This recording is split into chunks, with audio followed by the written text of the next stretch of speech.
with your Honour's leave, I would like to close the case on behalf of the defendant. Indeed you may. Indeed I shall. Indeed, proceed. Quite. Your Honour, I submit that the plaintiff has utterly failed to substantiate his claim. He alleges breach of contract, but he has produced no evidence of a contract, not a whiff. Not a sniff. Indeed not. Indeed so. Indeed. If there is no evidence of a contract, then there can be no evidence of a breach. Indeed. Quite. Your Honour, the plaintiff's case should fail, it does fail, it must fail. Well, if I may say so, Mr. Dalton, a point powerfully made by Mr. Fuller Carp. Powerfully made indeed. Quite. Yes! Surely there is little or nothing you can say to persuade me. Your Honour, I would seek only to lodge one matter. The apparent shortage of evidence is not in itself a bar to Your Honour taking a robust view of what might, had that apparent shortage been less apparent, have been the case. I lodge that point before Your Honour and the great architect of the universe. Yes, the great, yes, indeed, I see. A point of equal force, but a bit stronger, really, yes. I'm entirely persuaded, Mr. Dalton. I find for the plaintiff. What? Yes, absolutely. What is apparent is not always what is real, apparently. Are you senile? What? I beg your pardon, Your Honour. With the utmost respect, are you senile? My mind has been made up, Mr. Fuller Carp. What? By that rubbish? I can't have lost. I've been really nice to you. How'd you get on, sir? Did you win? For goodness sake, Vincent, would you please allow me to get through the door before you start cross-examining me on each tiny detail of my day? I do apologise, sir. Just trying to take an interest. Yes, well, that's very good of you, Vincent. Thanks. I had the judge eating out of my hand. I was playing the old fool like a violin. You know that charm thing I do? Well, when you make the sucking noise through your teeth. No, I don't do that now. You did used to make quite an impression with that sucking noise. I don't understand it. He was agreeing with me on every point at issue. Everything was going right. I had my smile wrapped around him like a comfort blanket. So what happened? I make a short but devastating closing address, finishing with my should fail, must fail, will fail speech. Well, that shouldn't fail. I mean, it mustn't fail. It failed then. My bloody opponent stands up, some bloke called Dalton, bangs on about some great architect, and asks the judge to lodge a victory, at which point His Honour Judge Alzheimer collapses in a heap and finds against me. You're joking, sir. He actually mentioned the great architect. Yes, and it wasn't even a building case. I think he was as gaga as the judge. Oh, no, sir, he wasn't mad. He was a Mason. What? He was a Freemason. The great architect of the universe is the way Masons refer to the big G. You know, God. Oh, come on, Vince. You can't win cases in an English court just because the judge knows you've rolled your trouser leg up. Can you? Why did he keep using the word lodge? It's a classic way for Masons to make themselves known to each other. Well, you're very knowledgeable about all this, Vincent. Next you'll tell me that you're a Mason. Oh, I used to be. Now I know this is nonsense. Once you're a Mason for life. Well, not unless you supply your lodge with a consignment of pinafores which allegedly contained lice. You really were a Freemason? The infestation was never proved. Go about bearing your breast all the time, you're bound to get a certain number of itchy nibbles. This is outrageous. It's perverting the course of justice. I'm going to appeal. No, I'll take this to the Bar Council. You think there aren't any Masons at the Bar Council? You'd be better off trying to find yourself a lodge. Once you're a Mason, every other Mason in the country becomes bound to stretch forth the hand of kindness to you. That includes other barristers, judges, the Lord Chancellor. Yes, some barristers may need that kind of thing to kickstart an ailing career, but I think I'm rather above that, actually. Hello, John. How did your case go? Did you win? Good Lord, if you listen to some members of these chambers, you'd think that court cases were simply about winning and losing. Oh, you lost. Sorry. I'm back! You're a bald-headed buffer in a wig, in a wig. Are you inebriated? Don't be silly. We're drunk on victory. Girl power hits on the Crown Court. You won. Brilliant. This is Esther Summerton, my co-defence counsel in the Crown against Dunn & Hawkins. She's absolutely brilliant and totally mad. I'm insane, Your Honour. Esther, this is John Fuller Carp, my head of chambers, Vince, our clerk, and Hilary, my roommate. How long were the jury out for, miss? Oh, let's put it this way. I hardly had time to finish having a pee. What do you think swayed them? The hormone defence. At the time of the alleged shoplifting, both defendants were rendered incapable of criminal intent by reason of period pains. What? Yeah. Once I'd explained to the judge that the female menstrual cycle wasn't a ladies' road race across France, we were home and dry. Oh, brilliant. I'll remember that next time I'm in court. With the utmost regret, Your Honour, my client can't give evidence this afternoon as she'd rather eat chocolates, watch an Australian soap opera and cry. It's a perfectly legitimate defence. What's the matter? You had a bad morning? No, not really. I was just a bit unlucky, that's all. My client wasn't having a period. Incredibly bad luck. Still, I suppose we would have been asking a lot from a retired male stockbroker. There is no need for that. We're just pleased that we won the case. It's all about winning with you people, isn't it? Vince, I'd like a word with you in my room, if you don't mind. Right you are, sir. Oh, dear. Did the mouth of the South put a foot in it? No, he's always in a grump when he's lost a case, which means he's always in a grump. Well, sod work for the rest of the afternoon. Then I think that we should go out and celebrate. Are you up for it? Oh, yeah, be there or be circular. The Bar Gay and Lesbian Society are having a bash tonight. Right. They've got a brilliant bar and everyone's completely bonkers. Right, OK. Why not? OK, how does 7:30 sound? It sounds like a very good time indeed. OK, 7:30. See you later. Bye. Oh, Vincent, do sit down. Thank you, sir. Not at all. I think it's very important we have these chats. Look, Vincent, it's no secret that I haven't been having the best of luck with cases recently, and that is in no way meant to be a criticism of you. Oh, of course not, sir. It's just the way it goes sometimes. Can't win a case to save your life, your confidence starts to go, you begin to doubt your ability to persuade a child, let alone a judge. Oh, yes, but that never lasts. No, of course not, no. Eventually, you become resentful of other people's success. You start to think they're laughing at you behind your back when they're just having a laugh at their own victories. Then you become bitter. You look for quick fixes, easy answers, even if those answers mean that you compromise your principles. Yes, well, as I said, I think it's terribly important that we have these chats. Now, I've been thinking of our discussion earlier today, and, well, the Masons do an awful lot of charity work, don't they? Now you're talking, sir. The charity side of it, that's the only aspect of the thing that appeals at all. Tell me, how does one go about applying to become a Freemason? Well, I wouldn't accept you if you applied, sir. Oh, no, come on, Vincent. You know those misconduct charges contain very little of substance. Yes, I suppose it's all very politically correct nowadays. You're not supposed to hit a child witness. No, it's not that, sir. The Masons don't accept applications for membership. They approach men of standing who they think are fit and proper candidates. Ah, I see. Yes, well, of course, that's a far better system. You're doing that sucking thing, sir. I wouldn't mention it, only I know you spent a lot of money on the sessions. Oh, Ruth, hi. Can I come in? Hilary, this is your office as well.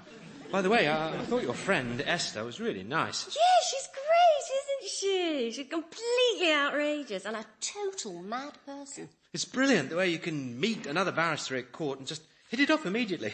You two seem to have no problem just being friendly. Oh, no. Esther's very friendly and so am I.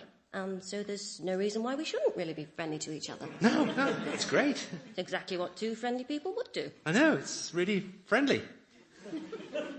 All right, Hilary, no, I don't think she's gay. In answer to your subtextual question. What question? Oh, come on, it's been on your mind from the moment you walked in. It hasn't. I promise. I never thought she was a homosexually gay lesbian. I just thought she was very friendly, honestly. Yes, and that's exactly what I think. She's friendly. No question about it. None at all. She might not be gay, you know. I mean, it is possible. Oh, no, it is possible not to be gay, definitely. What if she is gay? I mean, she wasn't asking me out on a date, was she? It was just a celebratory drink, a giggles, just being friendly. That's it. I mean, there's no difference between someone who's gay being friendly and someone who isn't, of the gay grouping being also as friendly. That's right. That is absolutely right.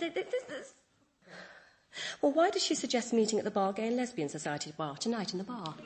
Well, she just said it was a really good bar, a good atmosphere. Yes, that's right, of course she did. And, for what it's worth, I thought it was very nice that she gave you a kiss on the way out. Yeah. What is wrong with you, Hilary? You are making it sound so sordid. I'm not. I'm sorry. I don't mean to, because it isn't. I mean, how can something friendly be sordid? It can't. It isn't. No, you're right. This is just me. I'm stressing myself out over a completely innocent invitation to go and have a couple of drinks. That's all it is. That's all. I want you to come with me. What? Why? I can't. I've got swimming. Yes, I'm going to start swimming classes. I haven't told you about it, or anyone, because it's recent-ish. A recent development, this desire to swim. Please, Hill. You are just so bloody uptight. Do you know that? You're scared. You're scared to go out for a harmless bit of fun just because you think you'd be with the pink majority. That's not true. How many friends of yours are gay? Oh, that's not a fair question. I haven't got any friends at the moment. Oh, please come with me, Hill. Pretty please. No, I will definitely not. Pleasey, wheezy, lemon squeezy. I'm sorry. My mind's made up. I will definitely not stay. Not for the whole evening. Would all parties in the Crown against Luigi the Stiletto Mad Dog Benedini proceed to Court 7, where the judge is now prepared to talk things through reasonably? Well, Vince, Christopher Wakely, is he or isn't he? I'm not sure, sir. I mean, they don't wear a big M tattooed to their foreheads. Vince, you're not making this easy. You don't have to do it today, sir. I'm in court in 10 minutes. Just go back to Chambers and leave this to me, will you? Very well, sir. Christopher, how on earth are you? You look tremendous. Still throwing money at that old wreck of a yacht of yours? I'm afraid you have me at a momentary disadvantage. I'm sure I haven't. No one ever has Christopher Wakely at a disadvantage, and if they do, it isn't for long. That's very kind of you. Have we been against one another? Not against one another, but we've bumped into one another enough times in the robing room over the years. John Fuller Carp, head of Chambers at Forecourt Buildings. Right. In a general way, yes. The face. Yeah, wonderful court building, this, don't you think? Yes. Porticos, vaulted ceilings. They must have had a great architect, I'd have thought. Yes. Would you excuse Very me? possibly the great architect. Very possibly. Do you mean Wren? In what sense? Well, he was a great architect. Look, I'm afraid I really must... Or perhaps there was one still greater than he. Yes, maybe. Would you mind if... Look, Christopher, there's no easy way to say this, but, I wear a pinafore at home. To do the washing up. Really? Don't you find that a bit silly? Oh, no, not at all. I find it extremely dignified. I'm very proud to wear my pinafore. Though I wouldn't mind wearing a slightly different one in the evening. With you, perhaps? Look, this is all rather embarrassing. Well, look, I know that, strictly speaking, that you should have approached me, but, well, I'm just very instinctive about these things. Look, you're terribly sweet and rather lovely, but I can't. Damn it. I'm Marion. Knew it wouldn't be a physical thing when I married her, but I'm determined to give it another chance. I'm sorry. Goodbye.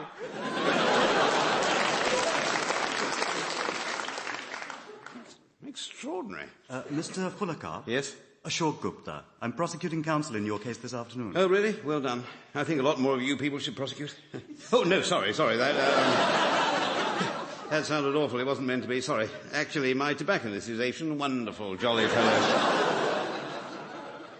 I couldn't help overhearing a bit of your conversation with Chris Wakely. Ah, yes. Curious, yes. We were at cross purposes, I think. You have an interest in the great architect. Oh, no, not really. You know, I like great architecture like the next man. Do you believe in a supreme being, Mr. Fullercar? You mean the Lord Chancellor? Do you sincerely desire the intellectual and moral improvement of yourself and your fellow creatures? Well, a bit, yes. What's all this about? I'm a Mason. Oh, really? They allowed you in? That's marvellous. Oh, well, I shouldn't have much trouble then, should I?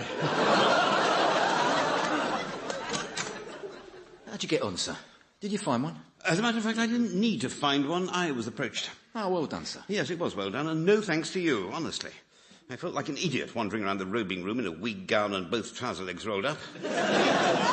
Luckily, it was a warm day. I managed to carry it off with a certain amount of style. It worked, then? Well, you see, it was my worthiness. They only approach worthy men. I realise now it's just a matter of time. I'm going to be initiated at the lodge tomorrow evening. Well, that's excellent, sir. You'll enjoy that. Yeah, actually, Vince, I was going to ask you, in general terms, what happens at the initiation? Not that I'm anxious about the ritual. I mean, I was debagged at school enough times. You've got nothing to worry about. Oh, thank God. I mean, good. Once you've removed your outer garments and been blindfolded, it's all over in under an hour. You have to be undressed for an hour in front of a group of men? They don't actually do anything to you, though, do they? Well, I mean, they put the hangman's noose round your neck, but that's more symbolic. More symbolic than what? Oh, I don't know, than the dagger, I suppose. Dagger? What dagger? You never mentioned a dagger when you got me involved in all this? Well, they have to have a dagger. I mean, what other razor-sharp implement can they use to hold against the candidate's left breast? They hold it against your left breast? You mean near the nipples? You could ask them not to. Oh, yes, they're going to love that, aren't they? I want to become a Mason, worshipful master, but I've got sensitive nipples, so would you mind reinventing your centuries-old ceremony to accommodate my tits? They'll have me down as a troublemaker. I know what it'll be like. The other Masons will give me apple pie beds on Masonic trips to France and squeeze mucus into my toothpaste. Sir, you're overreacting. Why does this always have to happen to me? Well, I'm sorry. I'd love to win more cases and do the, what... Charity work. Charity work, yes. Yes, but I'm not putting my breasts through some ridiculous 14th century charade for anyone. You can't just tell them to... Forecourt buildings. Yes, he is here, but he's a bit, he's got quite a bit on his chest at the moment. Do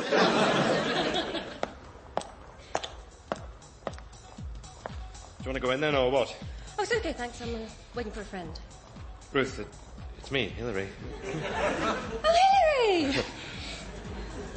What are you wearing? Oh, nothing really. My motorcycle jacket. Yeah, they're just as effective, apparently, even if you've only got a bicycle. Your hair's all tousled and you're unshaven. Oh, is it? I didn't notice.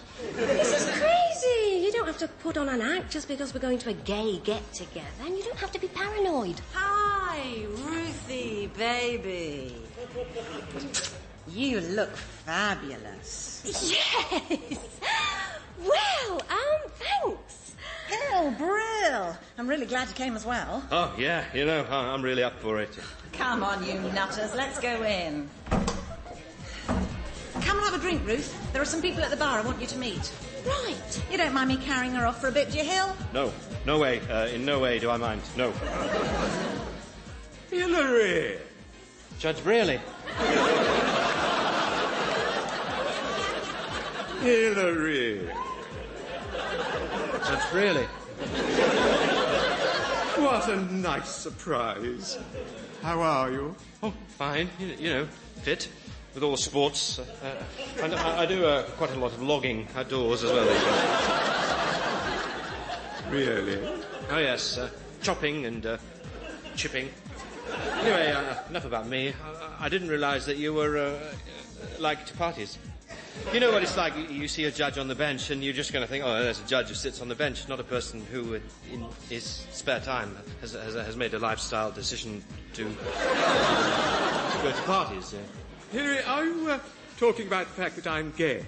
No, never. I'd never suggest that to anyone. Well, I am. I've never made a secret of it. Are you? No, you shouldn't. I mean, you should make a secret of it. It's a wonderful alternative way of living. I've thought about it myself. Not a lot, but a bit. And who knows, I might have given it a go, only I've been pretty busy with work for the last 15 years. Also, I do a lot of cycling. Hilary, it's totally your call. Don't let anyone else pressurize you. Your head's going to be a huge, storm-damaged mixture of feelings and emotions, but the fact that you're here says a lot. No, you don't understand. I'm here with a woman. A female person who is also a woman. Oh. Are you going out? Oh, no.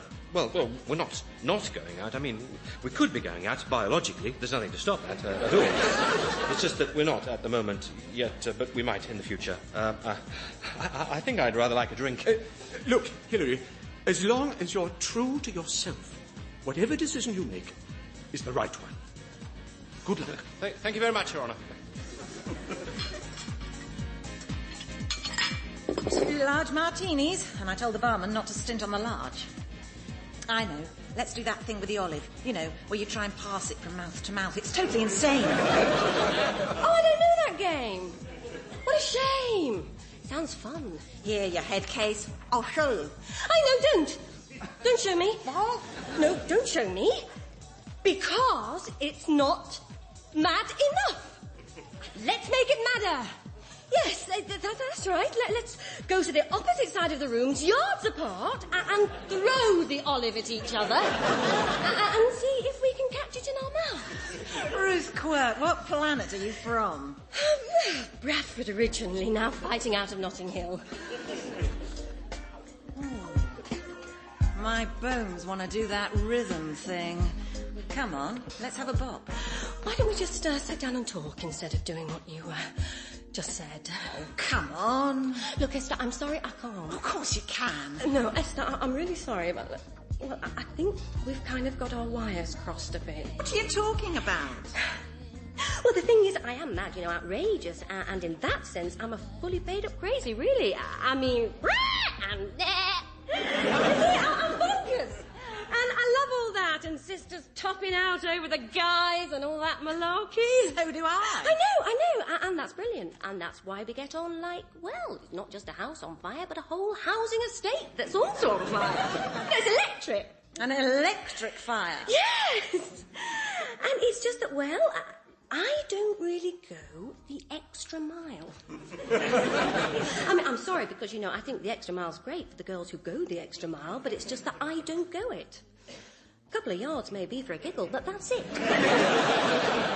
Ruth, what are you talking about? I'm talking about the fact that, unlike you, I am not gay, and a physical thing between us, although it would be mad and crazy, and there's something great about that, it just isn't something that I want. Ruth, you're mad. Oh, my God, you're not gay. I am so sorry. How could I have said that? I am so sorry. You see, sometimes I say crazy things that I don't mean. It's just me being, a bit, and, I mean, I knew you weren't really gay, really. You're just friendly and mad, like me. Ruth, I am gay. No, you're not. You're just confused. And it's fine. It's quite common. You meet someone you like of the same sex and you develop a little crush. I understand that. Ruth, I'm not confused. I'm a lesbian. I have been since I was 14. And I'm in a very happy long-term relationship. And what is wrong with that? Absolutely nothing. In fact, well done. It's brilliant. You're in a happy long-term relationship and you take a momentary fancy to a younger, attractive woman and it passes and it's nothing. Look, I'm sorry if I gave the wrong impression, but I really don't fancy you, Ruth. I thought we were just having a laugh. You don't fancy me? It's my thighs, isn't it? You cannot get rid of cellulite just by dieting. I know that. That is why I'm exercising more. No, it's not a physical thing. Physically, you're not unattractive in a sort of natural Yorkshire way. It's just that I tend to go for a little more... Well, it's not important. What? No, it may not be important to you, but it is to me. All right. A little more emotional maturity. I cannot believe you just said that. I'm sorry, I didn't mean to upset you. No, you didn't upset me. In no way did you upset me. You see, I am not upset one tinsy-insy weeny little bit. And I said that first, so you can't get me back. And to prove it, I am going home.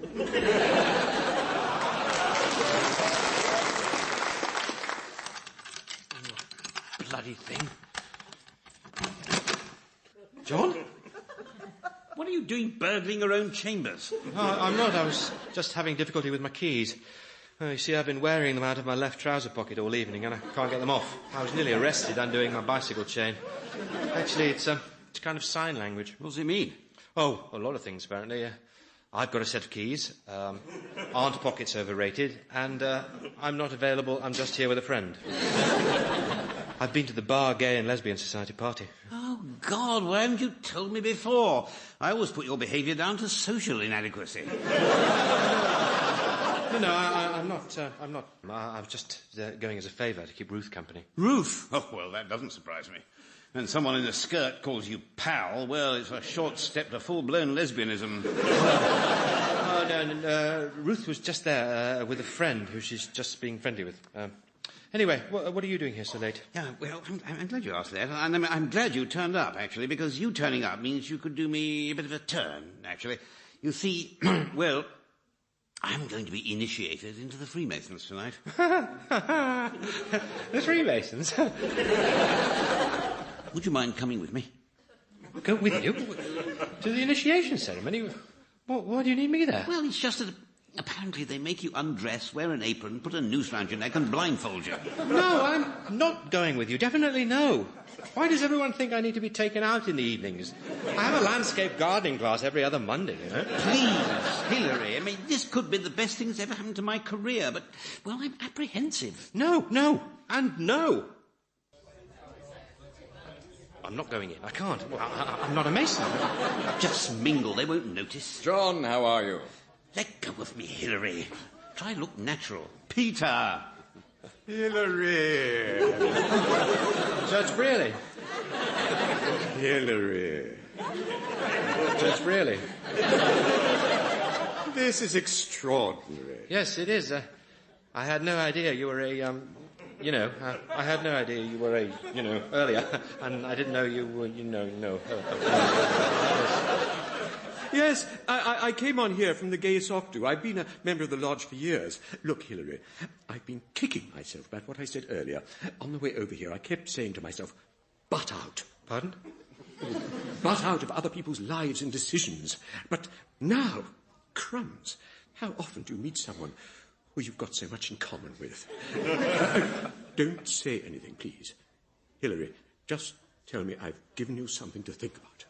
Judge Brearley, you have given me something to think about. I don't want to talk here. Can I call you? I'll call you. Ooh. Remove the candidate's shirt. There's just one thing. I'm fine with a trouser leg. Love it. Right up above the knee. Brilliant. Blindfold on, tight as you like, and the left shoe off like a flash, no problem. Shirt sleeve can go up high as you like. Be hushed, brother. The initiation is about to begin. Yes, absolutely. It's just this bearing of the breast. It's just I've got these terribly sensitive nipples. Bullock, there are 20 lodge deacons waiting. Yes, of course. Don't get me wrong. I'd like nothing more to get them out for the lads, so to speak. It's just that... That's cold. That really is a very cold dagger. Mr. John Fullercarp, a poor candidate in a state of darkness. This really would be a lot easier if I could cover the nipple. Do you pledge yourself that you are prompted to seek membership of this Freemasons' Lodge out of a sincere wish to render yourself more extensively serviceable to your fellow creatures? What? Are you joining out of a wish to help others? Oh, the charity side, yes. Well, that's part of it, certainly, yes. I mean, obviously one's looking for some spin-off benefits in the short to medium term. But being of help, yes. And do you swear to observe the ancient traditions upon pain of having your throat cut across, your tongue torn out by the root, and buried in the sand of the sea at low water mark? It's just a question, but is there any kind of appeals procedure on that one?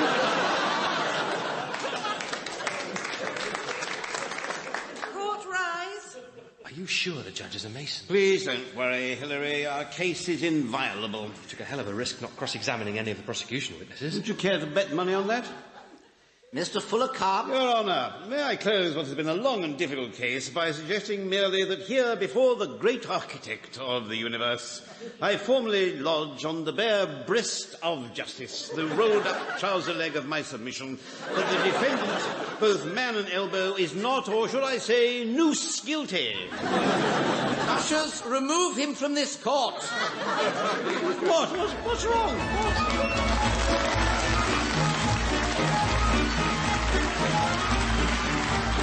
You've been listening to Chambers, starring John Bird, James Fleet, Sarah Lancashire and Jonathan Kidd, with Sanjeev Bhaskar, Julie Teal and John Rowe. Chambers is written by Clive Coleman and produced by Paul Schlesinger.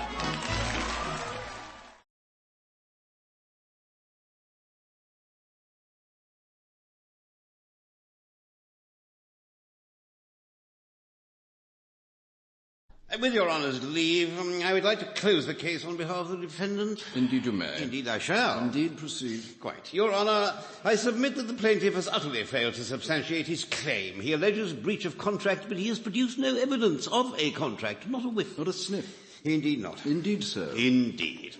If there is no evidence of a contract, then there can be no evidence of a breach. Indeed. Quite. Your Honour, the plaintiff's case should fail. It does fail. It must fail. Well, if I may say so, Mr. Dalton, a point powerfully made by Mr. Fuller Carp. Powerfully made indeed. Quite. Yes. Surely there is little or nothing you can say to persuade me. Your Honour, I would seek only to lodge one matter. The apparent shortage of evidence is not in itself a bar to Your Honour taking a robust view of what might, had that apparent shortage been less apparent, have been the case. I lodge that point before Your Honour and the great architect of the universe. Ah, yes, the great, yes, indeed, I see. A point of equal force, but a bit stronger, really, yes. I'm entirely persuaded, Mr. Dalton. I find for the plaintiff. What? Yes, absolutely. What is apparent is not always what is real, apparently. Are you senile? What? I beg your pardon, Your Honour. With the utmost respect, are you senile? My mind has been made up, Mr. Fuller Carp. What? By that rubbish? I can't have lost. I've been really nice to you. How'd you get on, sir? Did you win? For goodness sake, Vincent, would you please allow me to get through the door before you start cross-examining me on each tiny detail of my day? I do apologise, sir. Just trying to take an interest. Yes, well, that's very good of you, Vincent. Thanks. I had the judge eating out of my hand. I was playing the old fool like a violin. You know that charm thing I do? Well, when you make the sucking noise through your teeth. No, I don't do that now. You did used to make quite an impression with that sucking noise. I just don't understand it. He was agreeing with me on every point at issue. Everything was going right. I had my smile wrapped around him like a comfort blanket. So what happened? I make a short but devastating closing address, finishing with my should fail, must fail, will fail speech. Well, that shouldn't fail. I mean, it mustn't fail. It failed then. My bloody opponent stands up, some bloke called Dalton, bangs on about some great architect, and asks the judge to lodge a victory, at which point His Honour Judge Alzheimer collapses in a heap and finds against me. You're joking, sir. He actually mentioned the great architect. Yes, and it wasn't even a building case. I think he was as gaga as the judge. Oh, no, sir, he wasn't mad. He was a Mason. What? He was a Freemason. The great architect of the universe is the way Masons refer to the big G. You know, God. Oh, come on, Vince. You can't win cases in an English court just because the judge knows you've rolled your trouser leg up. Can you? Why did he keep using the word lodge? It's a classic way for Masons to make themselves known.